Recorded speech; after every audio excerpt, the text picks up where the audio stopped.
Les maths avec Monsieur Roll.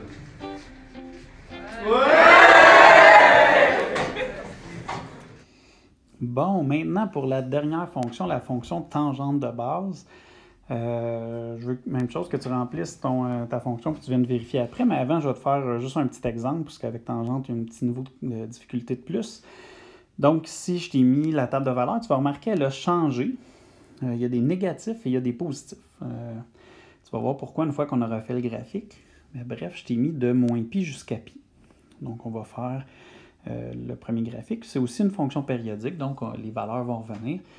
Et on verra après. Bref, pour calculer un tangente, la petite nouveauté, c'est celle-ci. C'est qu'on se rappelle que tangente, c'est l'opposé sur l'adjacent.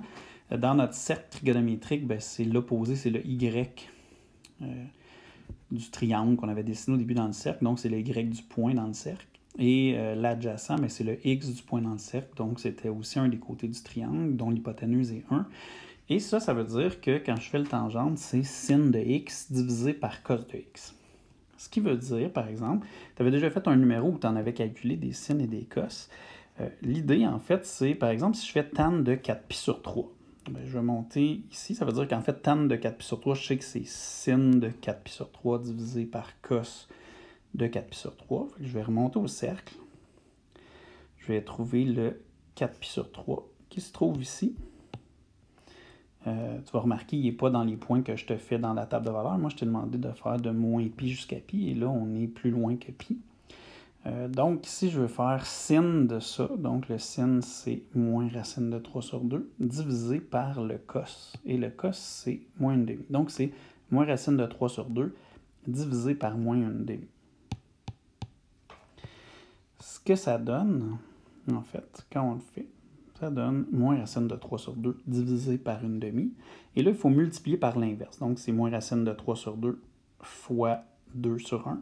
Et les deux vont se simplifier, ce qui fait les négatifs aussi disparaissent. Donc, ça donne racine de 3. Okay, c'est un exemple simple, tu en auras d'autres. Juste un petit rappel, en fait, une note que je te mets. Certaines fois, ça va te donner, une fois que tu vas être rendu à calculer, tu vas voir par exemple 1 sur racine de 3. Je te rappelle que 1 sur racine de 3, c'est un nombre qui n'est pas rationalisé. Donc, tu auras à le rationaliser. Et comment on fait ça? On fait simplement fois racine de 3 sur racine de 3, ce qui va nous donner racine de 3 sur 3. Il y a certains angles où tu auras des valeurs qui ressemblent à celle-ci. Donc, je te laisse aller compléter ta table de valeurs, placer tes points et ensuite viens vérifier ici, est-ce que ce que tu as fait, ça fonctionne. Tu peux faire pause maintenant. OK. Donc, les valeurs que tu aurais dû trouver, premièrement, à moins pi, ça donne 0. Pourquoi à moins pi, ça donne 0? Parce que moins pi, je te rappelle, c'est pi dans ce sens-là. Donc, c'est la même chose que pi. Et ça fait 0 divisé par moins 1. 0 divisé par moins 1, ça donne 0. Ensuite de ça, deuxième point, on a à moins 5 pi sur 6. Moins 5 pi sur 6. C'est-à-dire que je peux me rendre à 5 pi sur 6, truc des négatifs comme on avait expliqué tantôt dans la vidéo des sinus. Et le négatif correspond au point qui est vis-à-vis verticalement. Donc, c'est l'équivalent de 7 pi sur 6. Et donc, si je fais le y divisé par le x de ça, c'est un cas où il va falloir rationaliser. Et dans les cas où il faut rationaliser, ça donne ici racine de 3 sur 3. C'est à deux nombres négatifs, donc ça devient positif. Je te mets les autres valeurs.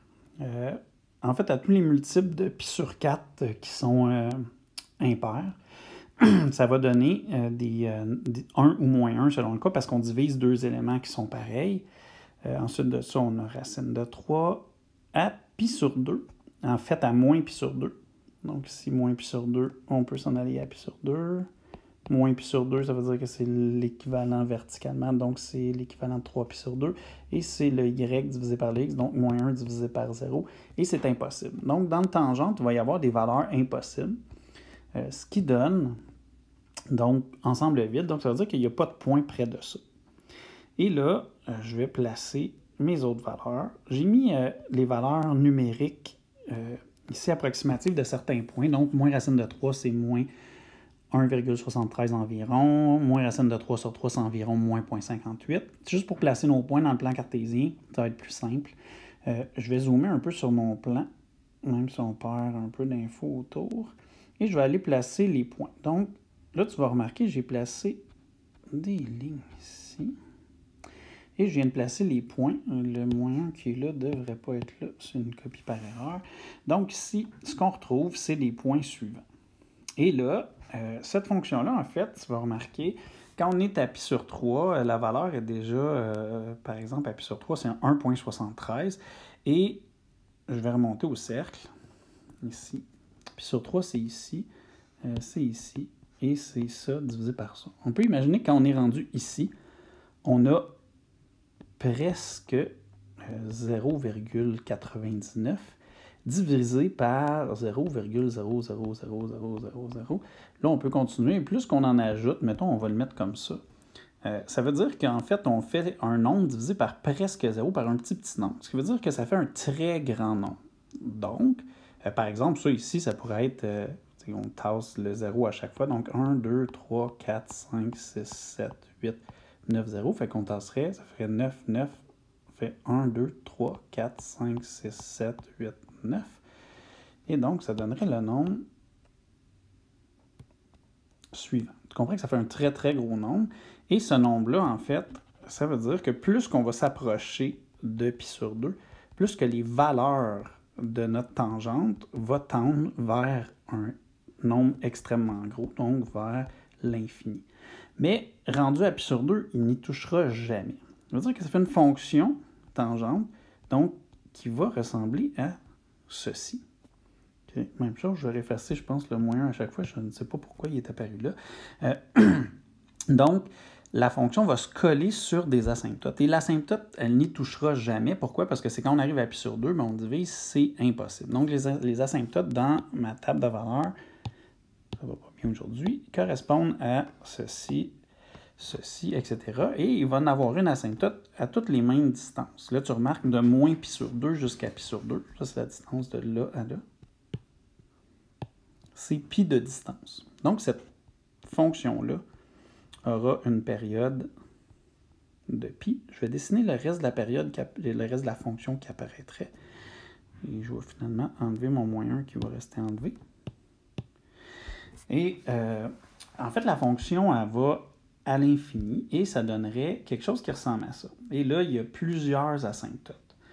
Je vais t'inviter à aller compléter l'analyse de la fonction tangente, qui est juste en dessous ici, un petit peu plus bas. Là. Et revenez voir la suite, donc pour le faire ensemble. Tu peux faire pause.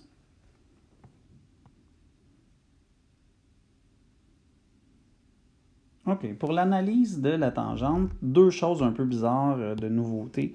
C'est que le domaine, tu vas voir les réels, et ici, on a soustrait cet ensemble-là. OK, je reviens. Cet ensemble-là, c'est l'ensemble des asymptotes qui est juste ici plus bas, qu'on va faire après. Pourquoi? Parce que le domaine de la fonction, on revient ici, c'est les réels, sauf certains points, et certains points-là, c'est les valeurs qui sont ici vis-à-vis les asymptotes. Donc, il faut soustraire ces valeurs-là au domaine. Donc, c'est les réels moins les valeurs des asymptotes. Okay? Pour trouver les asymptotes, ce qu'on va aller faire maintenant, les asymptotes, en fait, c'est... là, ici, tu vas remarquer, il y a x est égal parce que c'est des équations d'asymptotes. Donc, j'ai x est égal à cette valeur-là. Et c'est égal à pi sur 2, qui est ma première asymptote. Je monte ici. Un peu le même concept qu'on avait fait tantôt. Donc, je prends une asymptote, celle-là ici. Et chaque asymptote a une distance de pi plus loin. Donc, la prochaine après celle-là est à pi plus loin. On commence à être habitué avec le concept des plus un certain nombre de fois la distance entre les points. Et là, ça donne qu'encore une fois, c'est pi. Ça va changer quand on va transformer les fonctions. On n'est pas rendu là. Mais bref, dans cette fonction-là, ici, dans mes asymptotes, donc, je vais avoir la première asymptote qui est pi sur 2 et je vais y ajouter le pi fois n. Je te l'ai remis ici avec les ensembles. Là, on s'entend, quand je passe les entiers dedans, ça donne ces valeurs-là. Et celle-là, c'est pour les zéros. Mais pour les asymptotes, c'est la même chose. Je t'ai pas refait le même dessin. Donc, les zéros de cette fonction-là, tu les as ici. Fait que tu peux regarder ton analyse de fonction, voir si ça fonctionne bien. Et tu peux chanter. Moi, je vais chez nous pour pas que le coronavirus se propage.